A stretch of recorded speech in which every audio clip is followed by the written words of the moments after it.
अस्सलाम वालेकुम स्टूडेंट्स। आज हम डिस्कस करेंगे प्रोटोज़ोआ के जो हमारे रिमेनिंग फाइलम्स हैं, Labyrinthomorpha, Microspora, Ascetospora and Myxozoa. First of all phylum Labyrinthomorpha. ये लैब्रिंथोफॉर्मा की ये जो है वो इमेज आप देख सकते हैं, ठीक है। These are spindle shaped non amoeboid vegetative cells हैं इसके, अमीबा की तरह के नहीं होते, ये स्पिंडल शेप्ड है। और इनका ये जो है ये सेप्रोजोइक और पैरासिटिक ऑन अल्जी, ये अल्जी के लिए हार्मफुल है। इसकी एग्जांपल है कि several years ago Labyrinthula killed most of the eel grass, ये मैरीन फ्लावर्स हैं, on the Atlantic coast.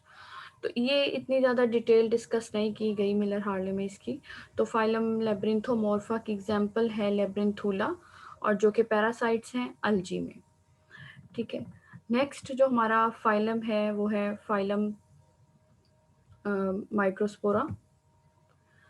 माइक्रोस्पोरा, these are the obligate parasites. Obligates parasites ये होते हैं कि they are non unable to survive without host, इन्हें अपने life cycle में completely dependent on parasites.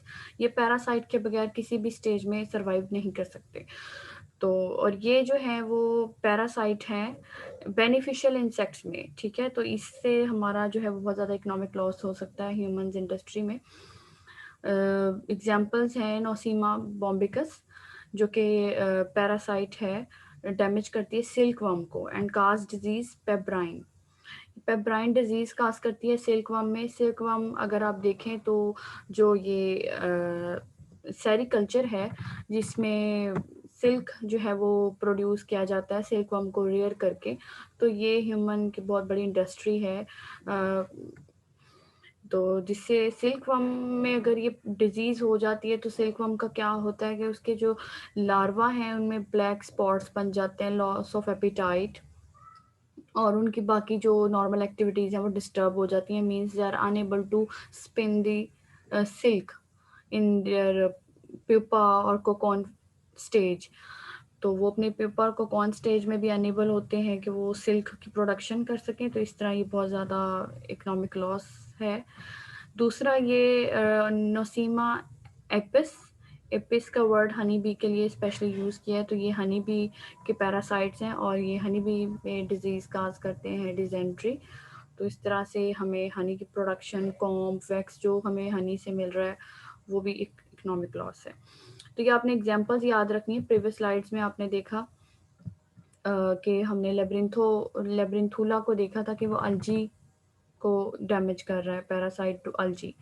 और माइक्रोस्पोरा के जो स्पीशीज हैं बॉम्बेकस एंड एपिस, वो बेनिफिशियल इंसेक्ट्स में पैरासाइट्स हैं जो कि सिल्क वर्म में पेब्राइन और हनी बी में डिसेंट्री डिजीज काज कर रहे हैं। नेक्स्ट हम देखते हैं phylum एसिटोस्पोरा। These are also obligatory extracellular parasites हैं ये। इसकी एग्जांपल्स है Haplosporidium, parasites in the cells, tissues and body cavities of Mollusca. तो ये एमसीक्यूज के हवाले से इंपॉर्टेंट हैं ये चार फाइलम, इनकी ज़्यादा डिटेल नहीं है लेकिन ये एमसीक्यूज के हवाले से इंपॉर्टेंट है कि इनकी स्पीशीज़ के नाम आ सकते हैं कि Haplosporidium belong to which phylum, तो Ascetospora, and Haplosporidium is parasitic to Mollusca. Labyrinthula जिस तरह हमने पहले देखा कि वो अल्जी में है, और माइक्रोस्पोरा जो है वो सिल्क वर्म में है और हनी बी में है। तो इस तरह से इनके स्पीशीज को याद रखना है कि किस फाइलम में है और वो किस ऑर्गेनिज्म में जो है वो पैरासाइट्स हैं। लास्ट जो हमारा फाइलम है वो है मैक्सोजोआ। These are also obligatory extracellular parasites in fresh water and marine fish. इसका अपने होस्ट याद रखने की फिश है, और इसमें और मैक्सोजोआ में रेजिस्टेंट स्पोर्स बन रहे हैं। 1 to 6 coiled polar filaments होते हैं जिसमें।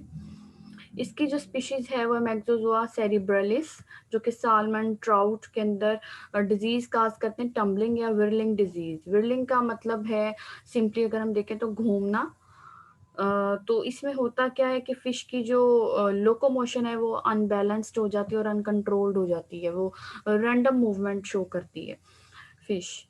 और इसके अलावा ये नर्वस सिस्टम और उसके ऑडिटरी ऑर्गन्स को भी डिस्टर्ब करेंगे। तो ये हमारे फाइलम है last, Labyrinthomorpha, Microspora, Ascetospora and Myxozoa. Thank you so much.